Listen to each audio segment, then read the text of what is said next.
Hello and welcome everyone. I've got a special treat for you today. This is my 486 DX2 system, and this is the computer system that I've put together basically to play games from what I think is basically the golden age of computer gaming, and that would be primarily the mid-1990s. Well, basically from the early 90s to the mid-1990s. And this is the computer that I basically had as a kid. I actually had a 46 DX 250 megahertz system, so not quite this powerful, but close. I also had a case much like this one. So part of it was recreating that childhood computer, but also going a step beyond and adding some features that I simply didn't have as a kid, including the speaker system, which is the ADA 885 Alltech Lansing, just a really superb sound system, THX certified, lovely sound system. Has some really neat options right up front here with this little screen, and you can change the bass and the treble and all that right up front, which of course I always appreciate. Just really excellent speakers, and certainly out of my budget back in the 1990s, but I was able to find one for a reasonable price on eBay. The other thing is the keyboard. This is a Focus 2001 keyboard, and its most recognizable feature, of course, is that it's got the dust cover on it that you can open and close and actually remove very easily. It just comes right off the hinge like that. You can just put it to the side, and it's out of the way. But the key switches on this keyboard are excellent. They're white Alps, and nice and clicky, really nice, satisfying, clicky, tactile, mechanical feel to them. Certainly didn't have anything quite that nice. And the thing is that you can still kind of pick these up on eBay for, again, a pretty reasonable price. Everyone gravitates towards the Blue Alps keyboards, but the White Alps on the Focus 2001 I think are especially good. So something rather special about the computer, and that is most of the components in there, in fact, new old stock, including the case itself. So all but one of the components, and I'll mention more about that when I open up the case here in a few moments, but almost everything, including the case, was brand new, basically, at least not used, until I put it all together and turned it on. So it's kind of excited about that. Some of the components are getting rather difficult to find these days, especially new old stock cases like this one.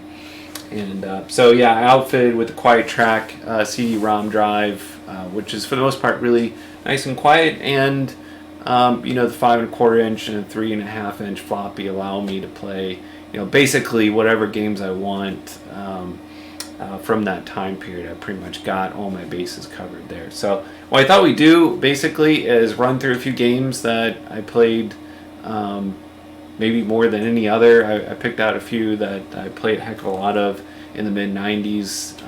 Open the case up, take a look in there, and then wrap things up from there. Alright, so one of the games I played more than any other in the mid-90s, one of my favorite DOS games of all time, in fact, and one of the first real-time strategy games I really ever played, I think, is Warcraft 2, and I still go back and play it from time to time. I mean, sure, it's simple by today's standards, but it's still a lot of fun to play.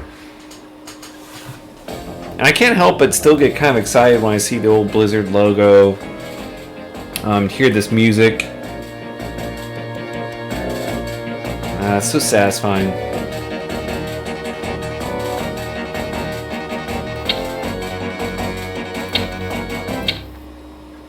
Lord Tyrannus command. Yeah. Let's get on to the killing here. That's what it's all about. My lord. Alright. Yes. Your orders? Yes, my lord. That's a little loud, I think. Classic yes, real-time strategy game Now you're building a base, building up an army, At collecting once, sire. resources, At killing once, your enemy. sire. As you wish. Yes, my lord. They just happen to be orcs in this At case. once, sire. We are under attack. Doesn't look good.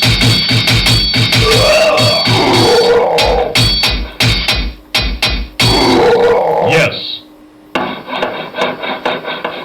Yeah, so this 486 megahertz system runs this game pretty much perfectly because this was released in the mid-90s, and you know, this is the computer that a lot of people had at that time. So I think it required like a 33 megahertz processor to run, but the more the better. All right, I think we'll call it good. Move on to the next game here.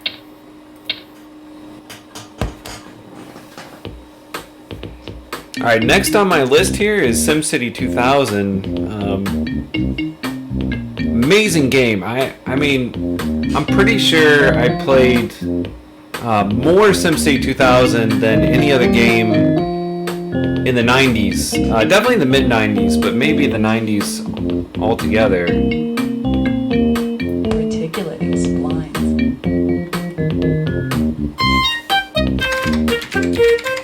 Crap town, yeah. Crap Town Journal.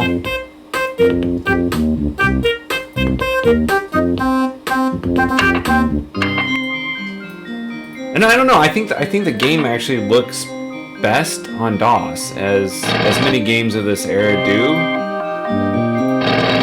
Now, SimCity, you know, you could get the Windows version, Windows 3.1, and it would run just fine on that. But I don't know. I like the DOS version. That's true of the original as well. Yeah, it's Crap Town, so let's put the power plant here and then residential right next to it, because that makes a lot of sense. People love living near the local gas power plant. You know, surrounded by industrial.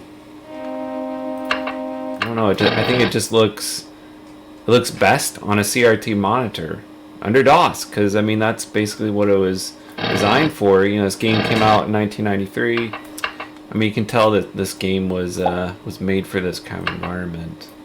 You know, Craptown doesn't really look that bad. I mean, people are actually moving in next to this power plant, and they don't really seem to have that much of a problem with it. It's communists infiltrate airbase in Craptown. It's one of the things I always loved about this game is just the humor. And you find that in all the versions of SimCity, basically.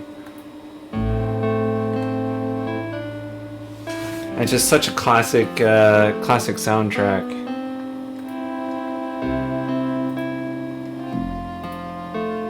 With that Sound Blaster 16 really coming through on this game.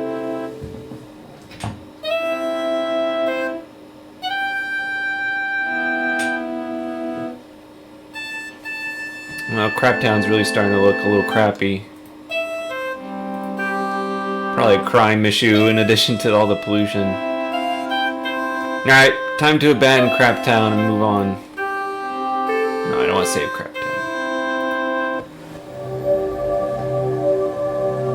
Now here's another game that I played a crap ton of, and that is of course Command and Conquer.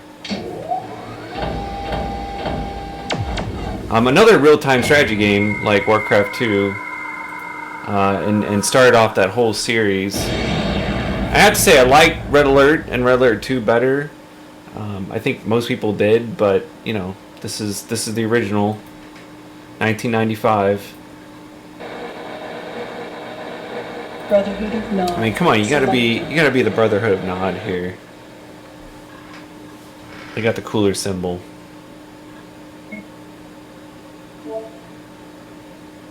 Plus, you got this guy in a beret. You're the new addition to the Brotherhood.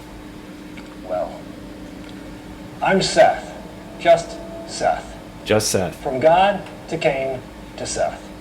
I am his right hand, and I have a task for you. This is Nakumba, and he is causing the Brotherhood much grief. Yeah, you gotta go kill His him. views do not coincide with ours. Well, if he doesn't agree with you, you gotta kill him, basically. Ready and wait. Affirmative. Reinforcements have arrived. Moving out. Glorious, glorious pixelization here. Moving out. You know, you don't even realize how pixelated some of these older games are Reinforcements have arrived. Moving out. until you go back and take a look at them after playing a new game. Reporting.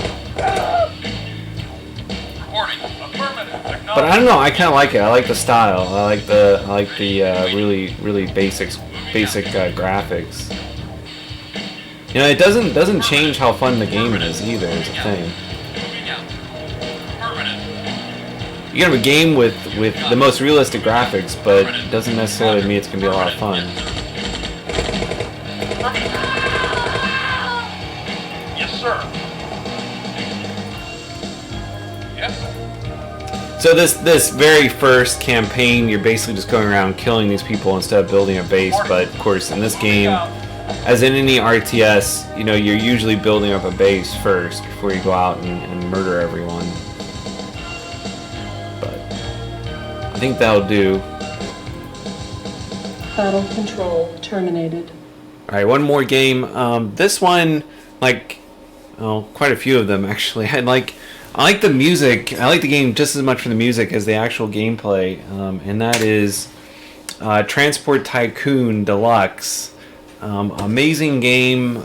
Played a ton of this, you know, in the mid-90s, and this really gave rise to a whole genre, like tycoon game genre, you know, as well as transportation games.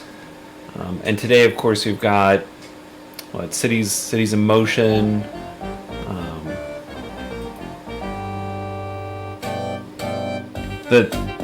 The MIDI on this, the MIDI soundtrack is superb. I think anyway. Really kind of sets the tone.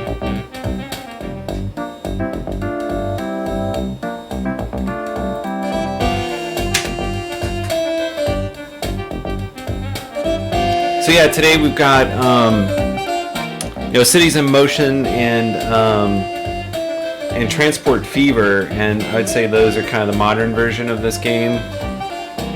But again, you know, as a DOS game that's now quarter of a century old, I still go back and play this game from time to time because it's still a heck of a lot of fun. I just like building a transportation empire. There's just something really, you know, satisfying about it. Poop Face. I'm President Poop Face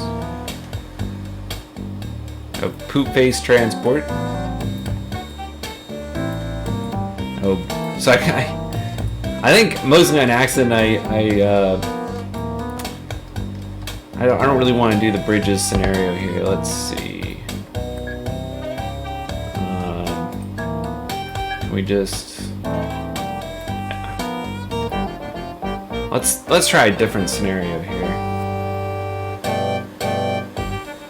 Plus, we can just listen to the music the whole time, and I'm quite satisfied.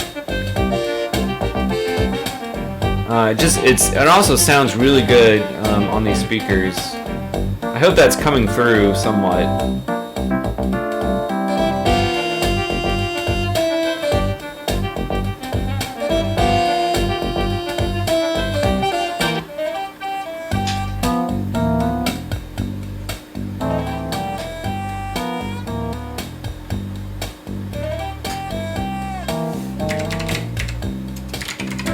Mr. Poopface.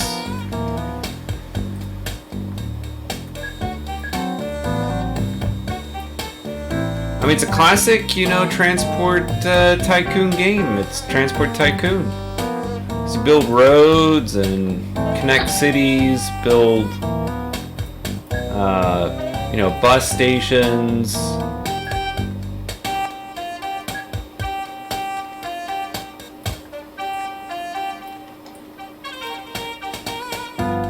Yeah, I don't know. I think this game holds up pretty well, actually. And, Again, there's a number of modern titles, more indie games that try to kind of recreate the feeling of this game and don't get it quite right. But well, this is the original.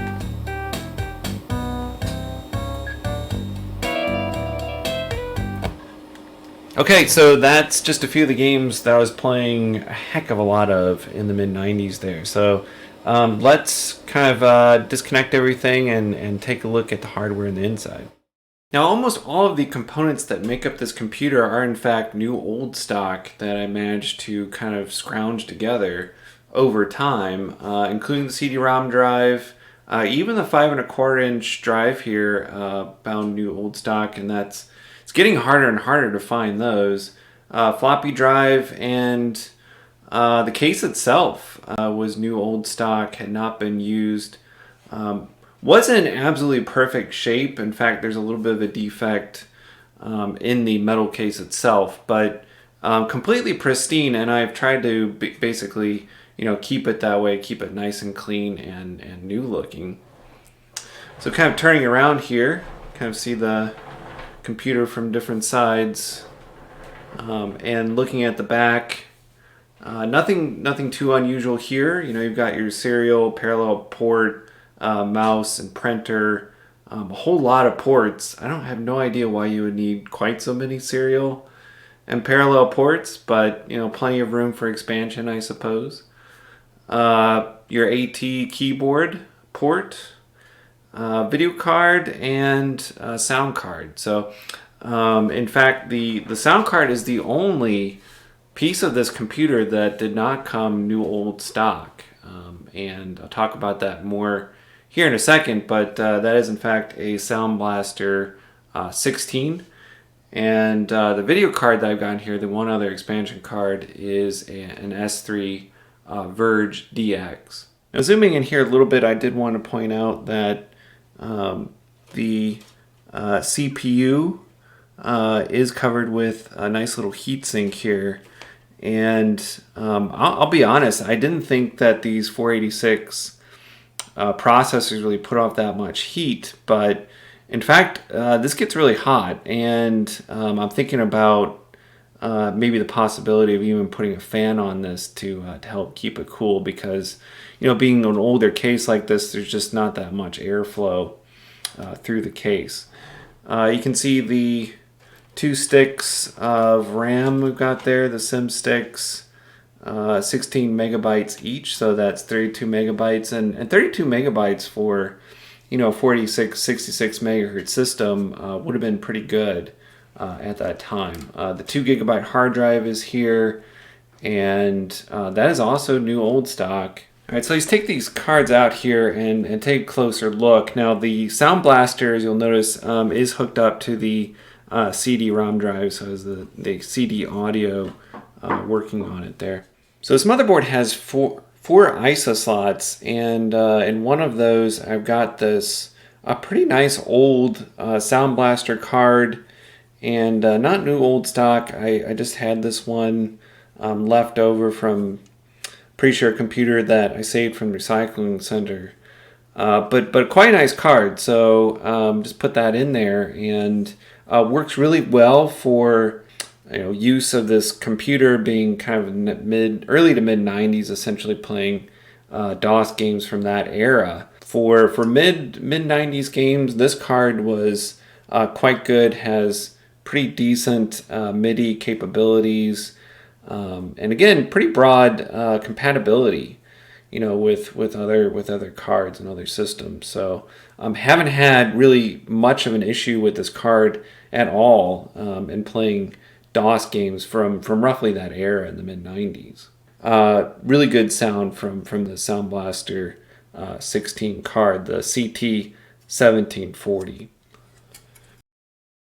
Now the video card that I went with is this PCI slot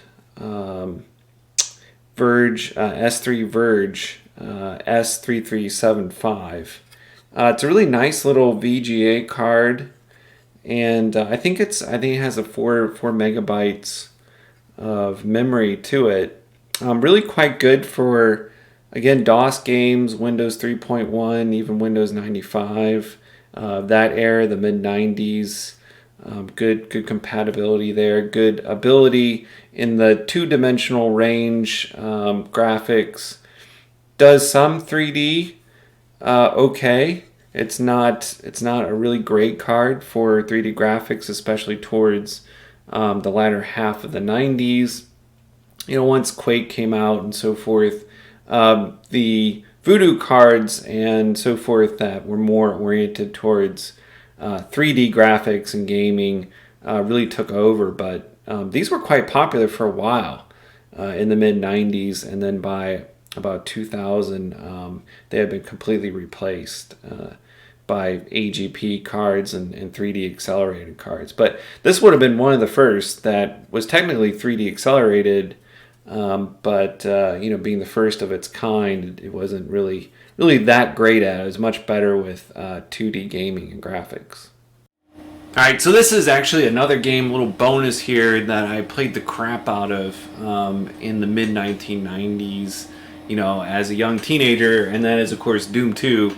I played this guys with friends, played it at school, all kinds of things, so just kind of wanted to add that one to the list. This video would be really long if I went through all these games from the mid-90s, these DOS games that I played at that time, but yeah, I just kind of want to share this system with you because you know, it is a really good system, again, for roughly games made from 1990 through maybe 96 or so.